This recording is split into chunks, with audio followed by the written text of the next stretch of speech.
नमस्कार सब राम भक्तों को राम राम। आज बालकांड में तुलसी उमा की तपस्या का वर्णन करते हैं। उमा जब वन में तप के लिए जाती हैं, उस पर तुलसी लिखते हैं, उर्धरे उमा प्राणपति चरना, जाय विपिन लागी तप करना, अति सुकुमारन तनु तप जोगु, पति पद सुमेरे तजु सब भोगु। तो पार्वती अपने हृदय में शंकर को और उनके विश्व रूप को उसमें मन लगा के वन में उनके लिए तप करती हैं। मतलब पहला तो अपनी मन उनमें लगाती हैं, विश्व रूप में, ईश्वर के इस विश्व रूप में, इसको जानने के लिए, इसकी जिज्ञासा में और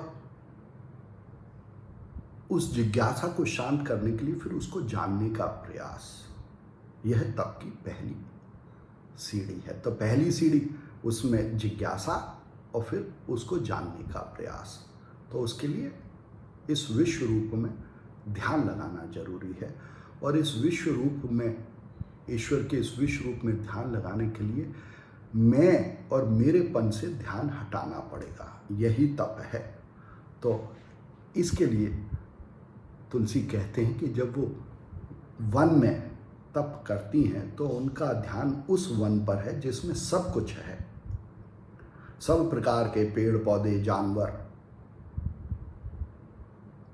उसमें ध्यान लगाती हैं। तो मैंपन से ध्यान हट जाता है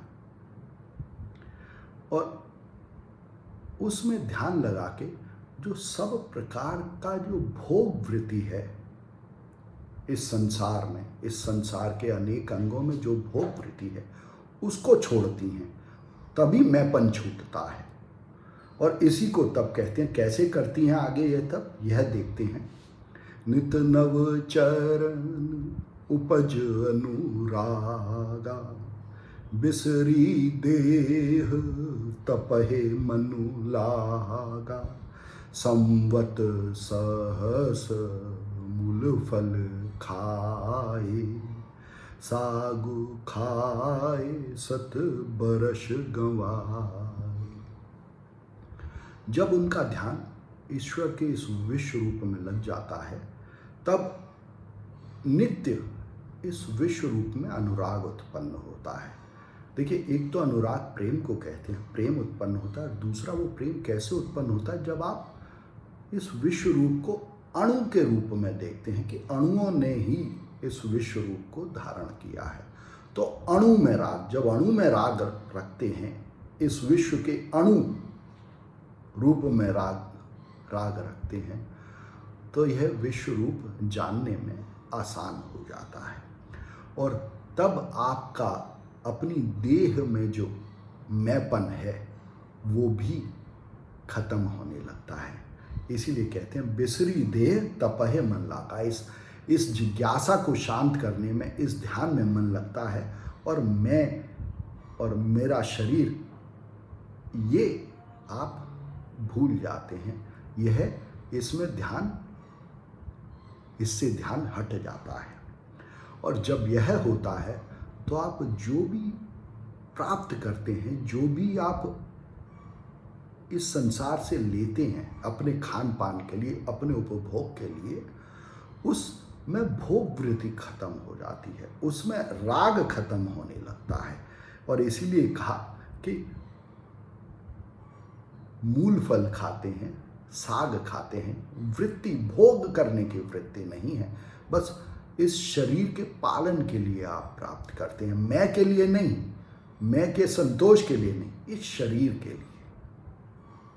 कछु दिन भोजन बारी बतासा, किए कठिन कछु दिन उपवासा, बेल पात मह परय सुखाई, तीन सहस संवत सोई खाई।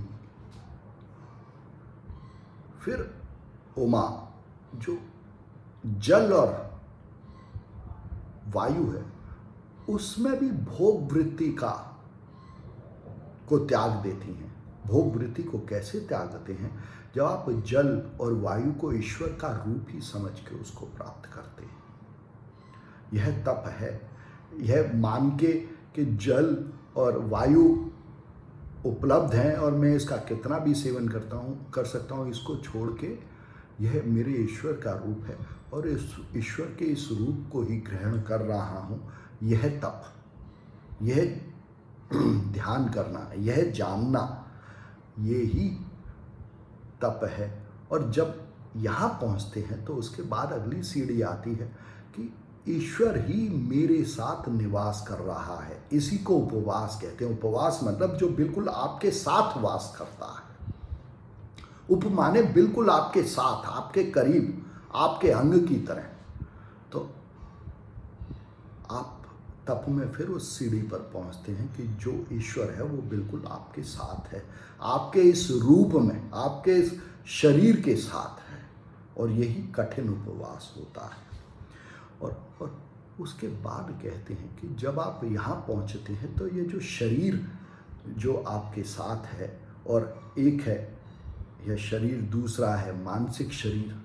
तो जितने अलग अलग तरीके के ये शरीर हैं जो कि परत की तरह हैं, जो कि परत की तरह हमने धारण किए हुए हैं, और इस परत को ही परन कहा। जो परना है, जो परण शब्द इस्तेमाल किया, वो यही है कि ये परत जो है वो परत सूखने लगती है। उसमें जो राग है, उसमें जो मैपन है इस शरीर में, वो सूखने लगता है। और फिर कहते हैं पुण्य परे हरे सुखानु पर ना, उमहे नाम तब भयउ अपर ना, देखियो महे तप खीन शरीरा, ब्रह्म गिरा भई गगन गंभीरा। जब इस शरीर में, मानसिक शरीर में, जब आपका जो ये कि ये मैं हूँ, ये भाव, ये मैंपन, जब ये सूख जाता है तब उमा अपर्णा हो जाती है। क्योंकि इस शरीर में मैंपन नहीं रहता। ये शरीर जो परत की तरह, जो परन की तरह धारण किया हुआ है, उसमें मैंपन नहीं रहता। और इसी को अपर्णा कहते हैं कि जब आप इस शरीर को जो कि पत्तों की तरह है आपने धारण किया है, जब आप इसमें अपना मैंपन छोड़ देते हैं, जब आप इस शरीर से अलग हो जाते हैं, वो ही अपर्णा है। और इसको, इस मैंपन को क्षीण हुआ जान के, इस शरीर में मैंपन को बिल्कुल क्षीण हुआ जान के ब्रह्म गिरा होती है, बरहम की वाणी होती है। ये वाणी चित्त में ही उत्पन्न होती है। आकाश में, बाहर भी यही वाणी है और अंदर के आकाश में भी, चित्ताकाश में भी यही वाणी है। और वो वाणी क्या कहती है?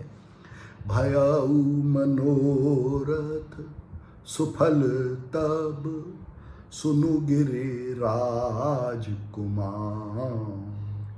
परिहरु दोसह कलेश, अब सब मिले हैं त्रिपुरा। वाणी कहती है, ब्रह्म वाणी कहती है कि तुम्हारा मनोरथ पूरा होगा। हे गिरिराज कुमारी पार्वती, तुमने जो तप किया है, जिस मनोरथ से ये तप किया है, वो मनोरथ तुम्हारा पूरा होगा। अब तुम इस तप को छोड़ दो, तुम्हें त्रिपुरार्य मिलेंगे। त्रिपुरार्य कौन है? जो कि त्रिपुरार्य शब्द का मतलब त्रिपुर और आर्य, जो त्रिपुर के शत्रु हैं। और त्रिपुर क्या है? तीन प्रकार के पुर, तीन प्रकार के भवन। कौन से भवन? एक तो है विश्व रूप में, जो मैं जिस घर में रहता हूँ वो भवन। एक ये शरीर में जो मैं रहता हूँ ये भवन, और एक मेरे मन में जो मैं रहता हूँ वो भवन। तो इन तीनों भवनों से जो परे है शिव, जो कि चैतन्य है, जहाँ पर कि कोई किसी भी पुर में मैंपन नहीं है, वो चैतन्य, उस चैतन्य की प्राप्ति होगी पार्वती को।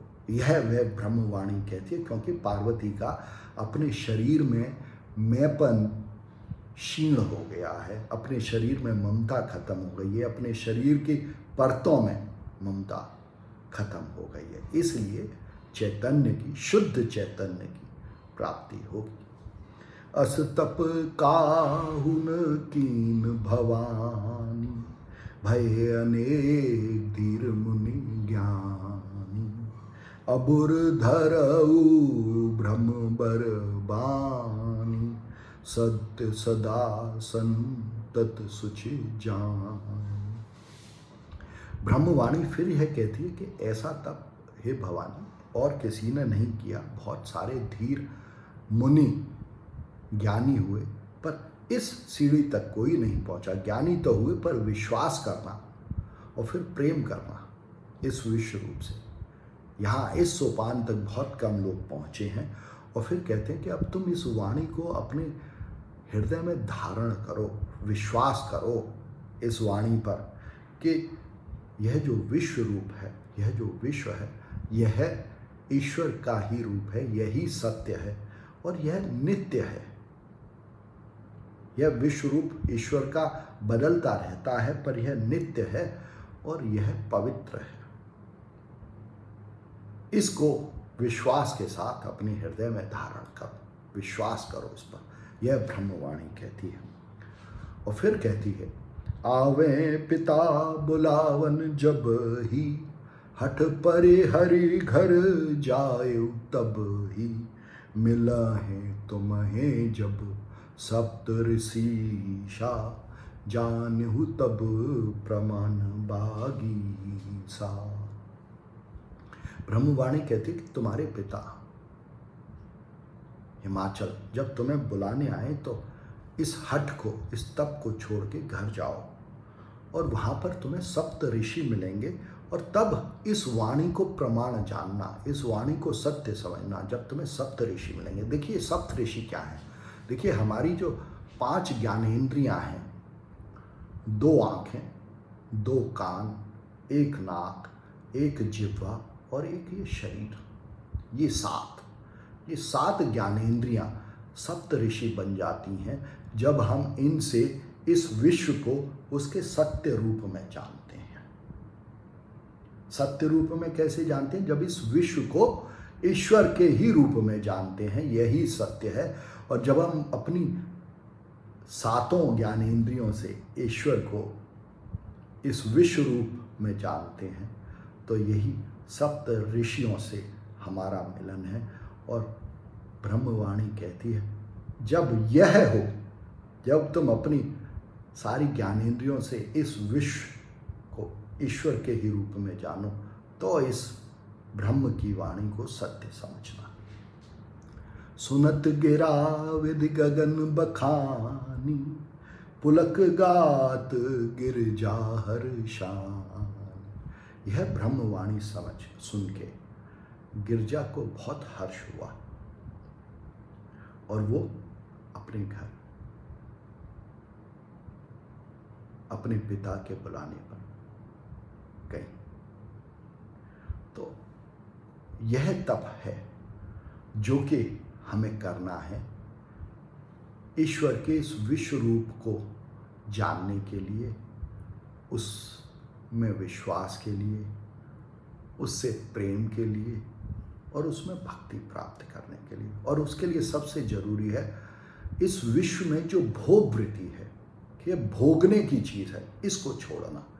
भोगने की नहीं, यह पूजा की, इस विश्व की पूजा करनी है, इस विश्व की सेवा करनी है, इस विश्व से प्रेम करना है, इस विश्व में विश्वास करना है।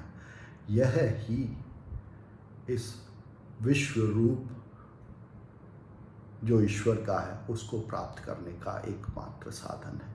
कोशिश करने जैसा है। धन्यवाद।